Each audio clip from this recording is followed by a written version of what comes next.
Shalom and greetings from Jerusalem. This is Joan Lippis, or hashtag Joni in Jerusalem, welcoming you to Lunchtime Prayer for Israel. Well, today our title is The One World Leader. The One World Leader. And yesterday, we recognized the increasing belief that a one world government is needed to solve the problems of the world.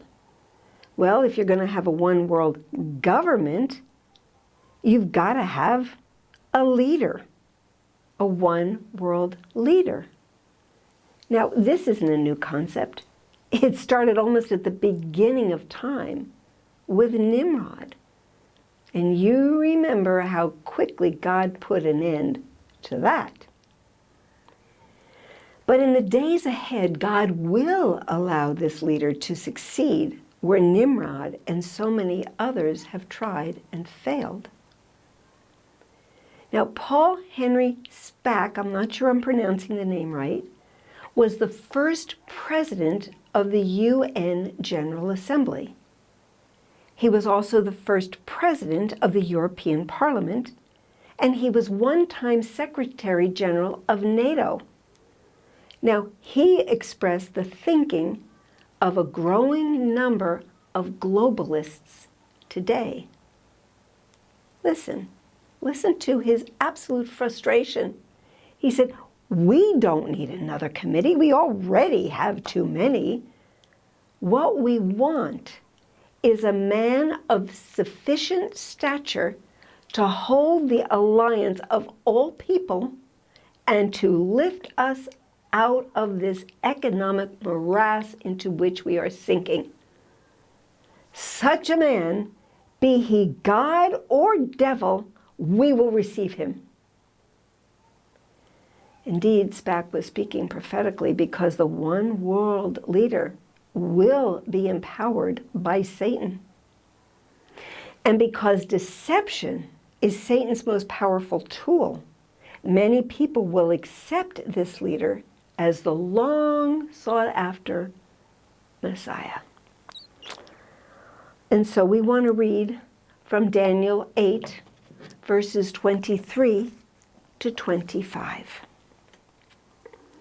"And in the latter time of their kingdom, when the transgressors have reached their fullness, a king shall arise, having fierce features, who understands sinister schemes.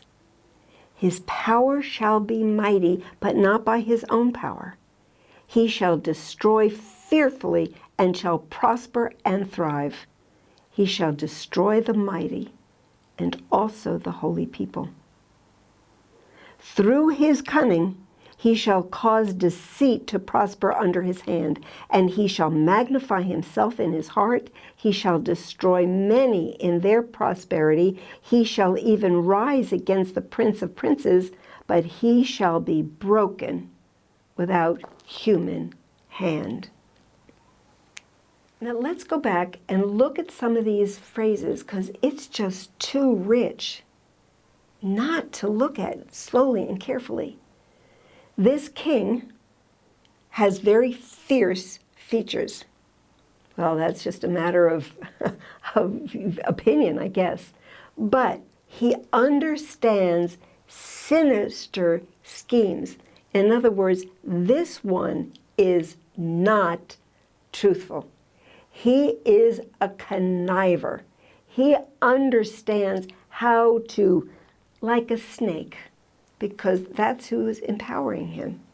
He understands everything that is wicked and how to get what he wants. Now, his power shall be mighty, and it said, but not by his own power. Whose power?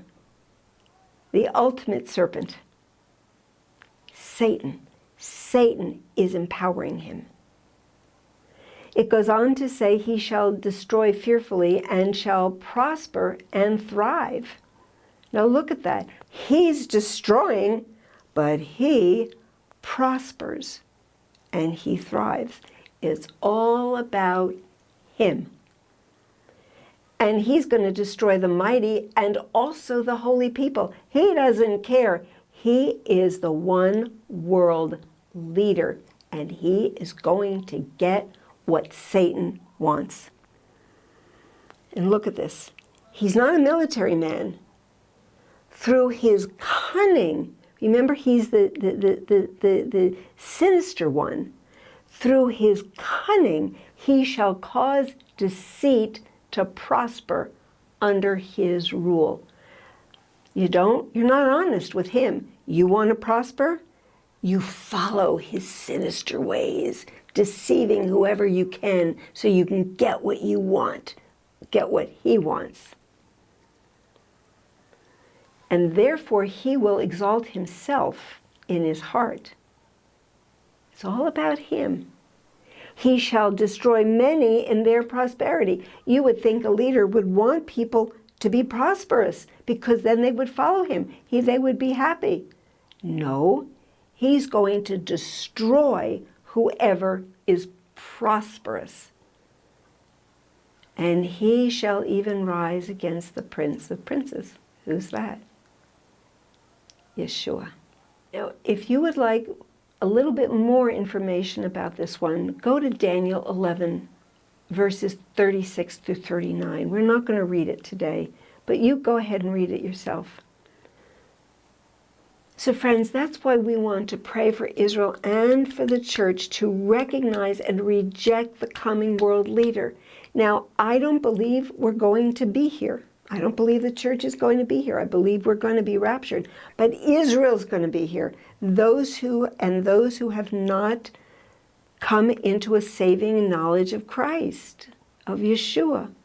That's why it's important now. That's why I'm doing this series, that we will understand and we can begin to say to people, you need to know what's coming. You need to know who is coming.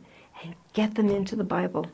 Get them into the Word. If they won't do the Word, watch the videos with them. That's why they're here, to help you reach people. Whew. So, with that, I do say, Lehitraot, Shalom from Jerusalem.